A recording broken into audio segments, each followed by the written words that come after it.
Bonjour, et bien aujourd'hui je vais vous présenter la super tarte express aux pommes.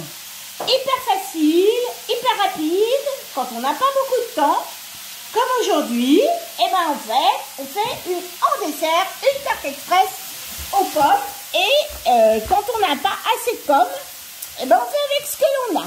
Donc aujourd'hui ça va être la tarte express pommes, pois, rhubarbe.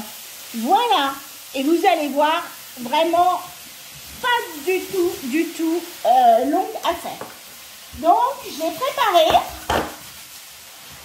j'ai préparé une très grande tartière parce qu'on a du monde, une grande tartière avec la pâte brisée, et j'ai même pu faire deux petites tartes à côté. Donc en fait j'ai fait ma pâte brisée, j'ai mis, donc je l'ai faite beaucoup plus grande, je l'ai faite avec 250 g de farine, 125 g de beurre, 80 g d'eau, une cuillère à café de sel, et comme là je fais du sucré, j'ai mis 2 grosses cuillères à café de sucre glace que j'avais fait auparavant. Voilà, donc là, après tout ça, 20 secondes, vitesse 4, et vous avez une super tarte, vous étalez, c'est génial. Donc la tarte express, une fois qu'on a fait sa pâte, on va préchauffer son four à 180 degrés.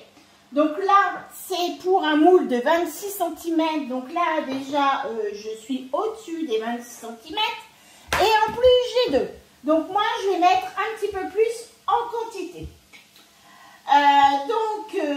J'ai étalé ma pâte, je vais maintenant en fait la faire cuire à blanc.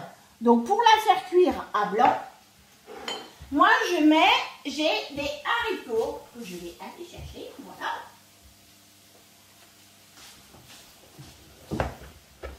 Alors moi je les mets directement dedans, je vais encore me faire disputer par mon fils.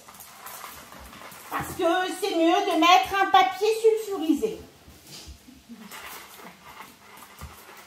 Mais moi, ce sont des haricots qui ne servent qu'à ça. Et je trouve que ça s'en va bien. Donc, je vais mettre aussi dans mes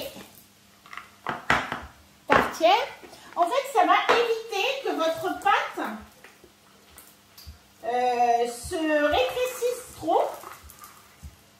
Ça lui met du poids. Et ça, en fait, surtout, je vais mettre bien sur les bords parce que, en fait, ce sont les bords qui vont plus se resserrer et rétrécir plutôt. Voilà, donc mon four est à 180 degrés.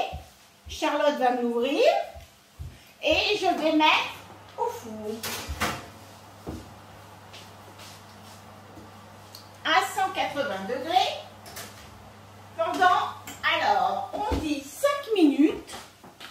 Franchement, moi, je mets 10 minutes parce que je trouve que ma pâte, sinon, n'est pas tout à fait assez cuite une fois que je remets ma garniture.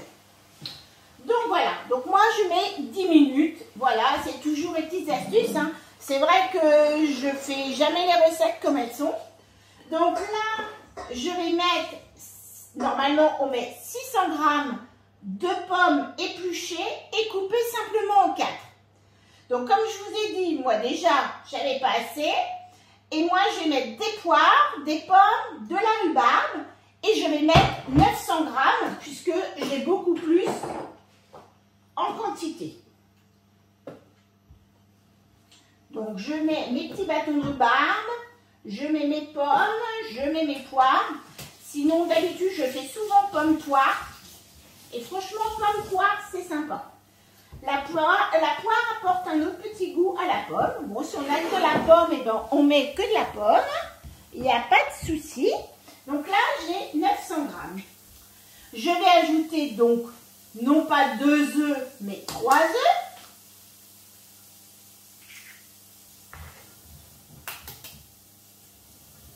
Donc, on ne met pas d'écailles dedans, bien sûr, mais on qu'on ne casse pas ses œufs sur le bord de son Thermomix,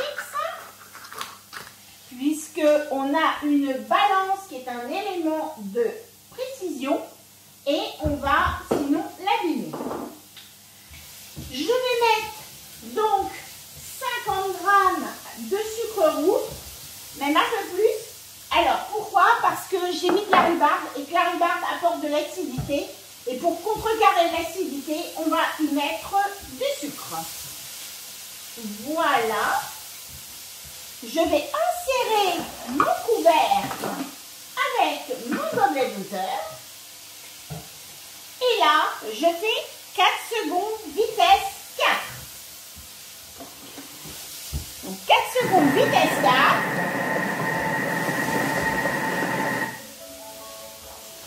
J'ai oublié un petit quelque chose. J'ai oublié mon petit plus. Là, normalement, c'est tout prêt, mais là, je vais remettre parce que j'ai oublié ma petite astuce. J'ai oublié mon petit cognac. Hop, un petit peu de cognac dedans. Alors, mettez, si vous êtes qu'avec des pommes, n'hésitez pas à mettre de la cannelle. Et là, je vais remettre juste une seconde, vitesse 4, pour dire de mélanger mon petit cognac. Voilà. Donc là, ma préparation est prête. Par contre, regardez, voilà ma petite préparation. C'est nickel, c'est chrome. Et voilà. Et maintenant, j'ai plus qu'à attendre mes 10 minutes pour mon four, pour que ma tarte, mon fond de tarte, soit cuit. Et on se retrouve avec le fond de tarte. Donc voilà, mon fond de tarte, j'ai retiré mes petits haricots. Et maintenant, je vais pouvoir verser, hop, avec ma cuillère bien évidemment, je vais pouvoir verser, oh mince, je voulais regarder si vous me voyez, hop, ma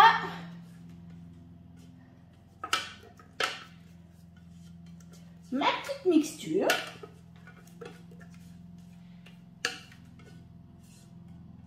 À l'intérieur de ma pâte. Touc. Voilà.